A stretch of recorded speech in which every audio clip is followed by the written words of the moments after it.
Good morning, wrestling fans. Welcome to PWR Today, Wednesday morning, January 12th, 2022. The man they call Meathead, Matthew Thomas. Matthew, how you feeling? Hey, I'm doing great. I like the extra emphasis you put on each letter of PWR. You kind of did a little longer pause than normal. Like, you know what that was? P That was me holding back a cough is what it was. But no, I think it's what we need to do from now on. PWR. Oh, you said W, like you're from the South. W. Yes. That's how you pronounce W. You might have to save that for our April 1st PWR. Dude, I'll fit right into Dallas. Folks, Matthew Thomas is now going to tell us about our sponsor for the show. That's going to be Collar and Elbow Brand, available exclusively at collarandelbowbrand.com. If you want to get all of your new wares for the new year, head on over to that URL that I just mentioned. Enter promo code LINDAKAY, LINDAKAY. Save yourself a big old fat chunk of 10%. A fat chunk. That's what she said. Give me a big old fat chunk. That was my nickname back in college, a big old fat chunk. Yeah, not just fat chunk, but a big old fat chunk. Right. You know, when I hear the word chunk, you know what I think of is the truffle shuffle. Yeah, no, I can see that. Yeah. Matthew, we've really only got one bit of news today before we talk NXT. The MLW, Major League Wrestling, is suing WWE. Well, what are they suing them for, Meathead? They are suing them for basically saying that they're monopolizing the entire industry. WWE's ongoing attempts to undermine competition in and monopolize the professional wrestling market by interfering with MLW's contracts and business prospects.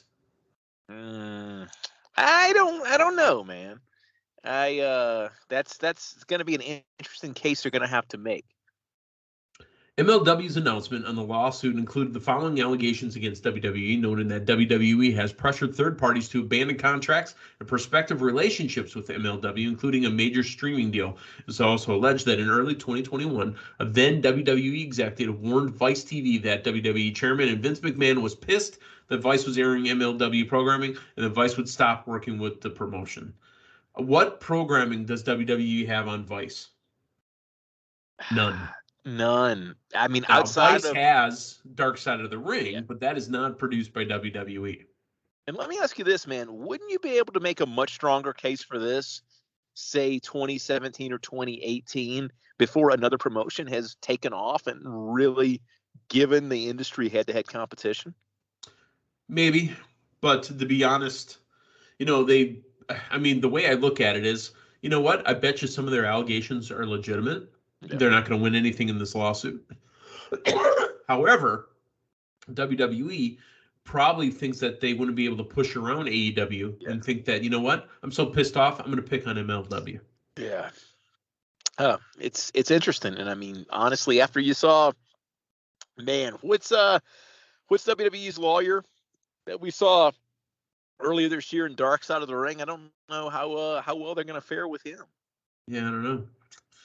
But like I said, this is something that's out there. They also allege that they were,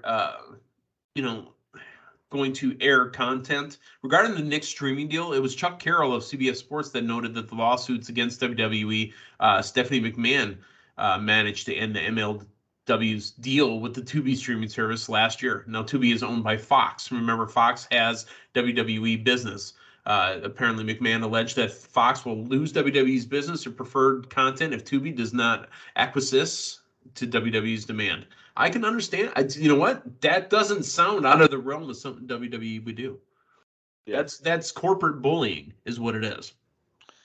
Yeah. My goodness. Yeah. And if you really want to kind of jump off the deep end, Tubi is one of those services that I forget is there until I start playing around with my, cable stuff. And it's like, wow. Yeah. Now let me ask you this. Is Tubi the one that's got the Impact channel on it? Possibly. Because there's one of those streaming services that they've got on-demand content, but they've also got, 65 plus channels of live TV. And I've actually caught the Impact channel. I have not had the time to watch that. I have so much content at my house because, without going into detail, I work for a content provider and I get all that stuff for free. So, I mean, And may I well note it, you get it legally for free. It's not like you've got I get it legally for free. Scrambler or anything on your little box there. I am the manhandler of the Scrambler. I am, folks. If you have a minute, Matthew, we got to talk about this. Remember the Real Men of Genius? Real Men of Genius. Yes, I do. Today we salute you, Mr. Cable Installer, Mr. Cable Installer, hooker upper. Yeah. Go look up the Real Men of Genius, the cable one. That one, naughty boy. Here's the thing, man. I don't feel like we have any more. Did I really just sing Real Men of Genius and not cough it? That's amazing. You did a great job. I don't feel like we've got classic commercials like that anymore.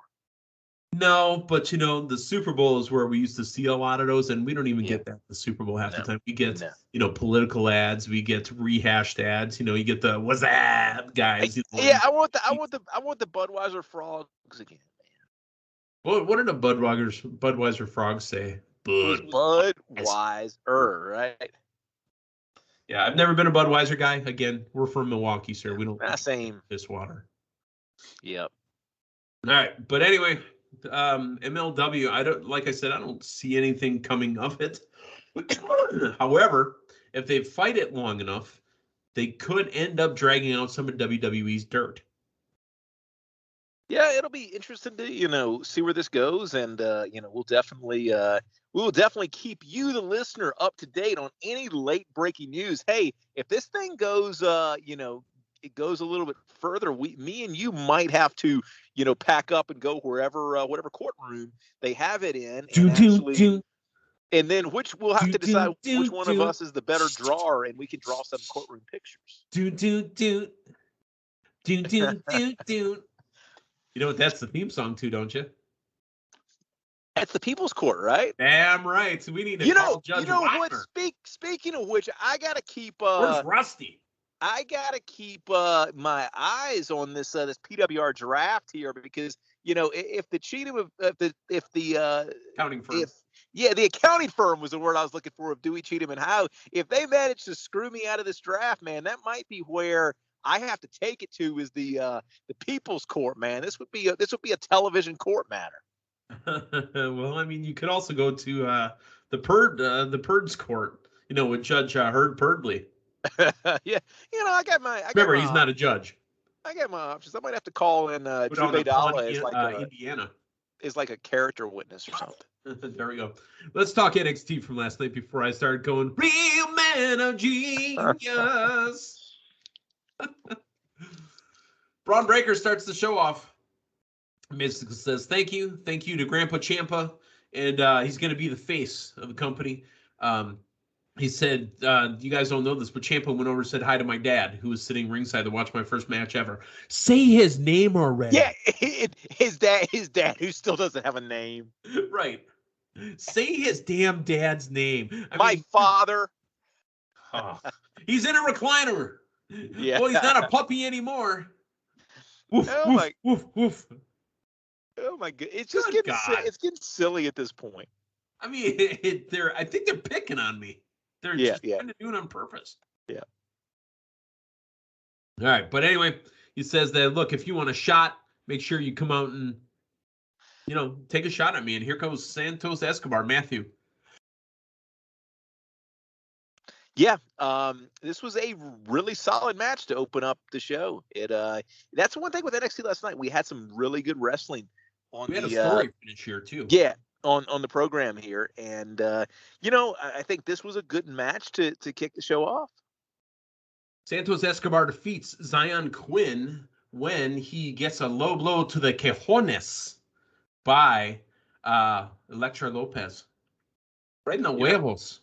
Yeah, a low blow to that region. And that's not huevos rancheros. That'll do it every time, and that is I think in your in-ring career, that was your finishing move, right?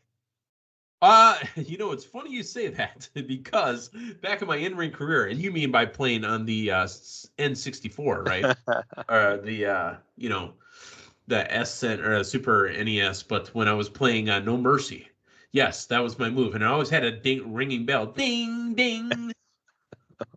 I mean, why not? Hey, Mandy Rose had a nice little segment talking about how she's still a champ. I love the way they focus on her titles. Yeah.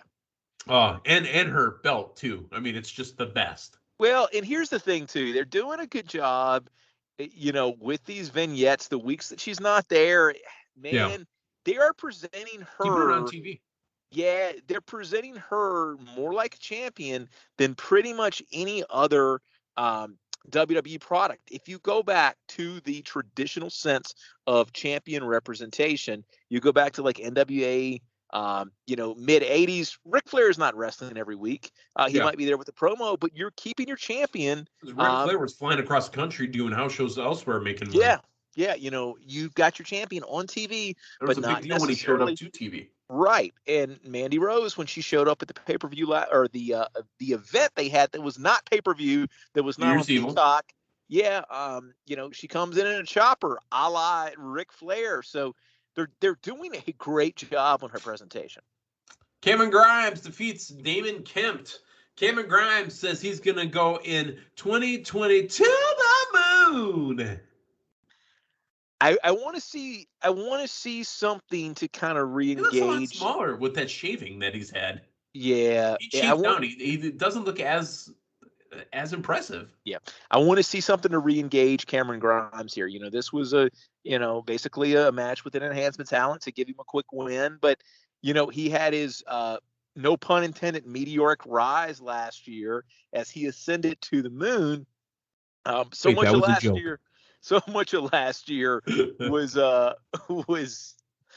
just kind of storyline driven like that, and we're kind of back to, all right, he's getting a win here, but I want to see something engaging with Grimes here in 2022. Hey, a promo, Joe Gacy and Harland, and this dude creeps me out, man. I love Joe Gacy. Well, unfortunately, Malik Blade and Idris Nafe defeat Joe Gacy and Harland via DQ in the Dusty Rhodes Classic play-in match. I thought this was going to be pretty much easy going the Gacy and Harland's way. It did not. I was surprised here, but we got further development of Gacy and Harland, and my goodness, I can't get enough of these guys. They're scary. They are absolutely scary. Imperium's vignette aired. They ran down the lazy, gluttonous Americans and spoke of how they achieved success through hard work and punishment. In a nutshell, they looked down on lazy, uneducated, unkempt people. Also, the mat is sacred. That's everything you needed in a in one of those promos. Yeah. Yep. Yeah. Tony D'Angelo defeats Pete Dunne in a crowbar on a pole match. Pete Dunne doing what everybody else in NXT has done. If you were there in 1.0, the black and gold, and putting over 2.0. And that's exactly what I thought we were going to get here. And it's there. I think he's one of these people to watch here. And this was another really solid match. But yeah, that's kind of the way things are going. These 1.0 talents are kind of going by the wayside clean. Count the lights above the ring for the 2.0. Yeah. Mm-hmm. Hey, I got a question for you. Wendy Chu and the whole waking up gimmick. Yeah. Explain it to me. I don't understand it. I had actually seen her in the crowd some weeks back, and I enjoyed that because I thought it was an actual fan that had fallen asleep. And that was kind of cool. It made sense to me. Yeah, that was kind of cool. But no, I don't get it. I mean, honestly, anytime you see something like this in the era where Orange Cassidy is going strong, you kind of got to think it's a potential deviation off of that. Indy Hartwell and Persia Perota and Wendy Chu defeat Casey Catanzaro and Caden Carter and Amari Miller. Wendy Chu curled up in the corner, resting on a pillow once the match began. It's too much. It's too far for me. Yeah, it's not. She's bringing in props, and it's just cartoony. Yeah, no, it's not quite my cup of tea. Because the thing with Orange Cassidy is, you know what? He's aloof. Yeah. But he's still there to compete. Mm-hmm. No, exactly. And then you're right. There are props in the ring. And, I mean, do you almost get into a point of disrespecting the business with this character? Oh, absolutely. Where you've got, it's just... it's effing stupid, to be honest with you. I was giving you a chance. It's stupid. Yeah, it's too much. It's too much for me. All right. you sent a picture of a mug that you have. Tell us about this drinking mug that you're drinking You on. know what? One of my most prized possessions I own now. I was gifted with a Dexter Loomis mug from my sweet sister this past Christmas. And I think I'm just going to drink my coffee out of it every single morning and have Dexter Loomis looking at me. It's kind of creepy because underneath his mustache looks like fangs. Yeah. Hey, it's Dexter Loomis, man. But it is pretty awesome. Does it give you the thumbs up on it is what I want to know.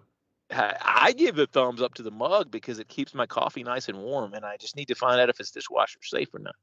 There you go. MSK is shown back in front of the Dusty Cup, talking about how making history repeat in this year's tournament. Now, Dakota Kai, who won the Cup last year with Raquel Gonzalez, wanders into the scene and said, "Nothing divides friendship more than success." As she stared dreamily at the trophy. That's just creepy. Yeah, but you know what? It's Dusty Cup time, and always a fun time of year. Solo Sikoa and Boa went to a double countout. They went to a double countout in a very good match and very interesting backstage developments later on with this. AJ Styles interviewed backstage and says the passion shown by Boa and Sequoia is what he loves about the NXT. He said the only one on the roster without that passion, obviously, is Grayson Waller. So we got a main event coming up tonight. Last night, obviously, but Styles and Grayson Waller. Vic Joseph reveals Von Wagner's suspension has been lifted and his fine has been paid, but we don't know by who. Carmelo and Trick Williams in-ring promo. Your thoughts on Carmelo announcing that he is the NXT North American champion and no mention of the Cruiserweight belt? Yeah, I mean, I think we had some news on that about 6 or 7 weeks ago, and you I think made a PWR draft move in anticipation of that.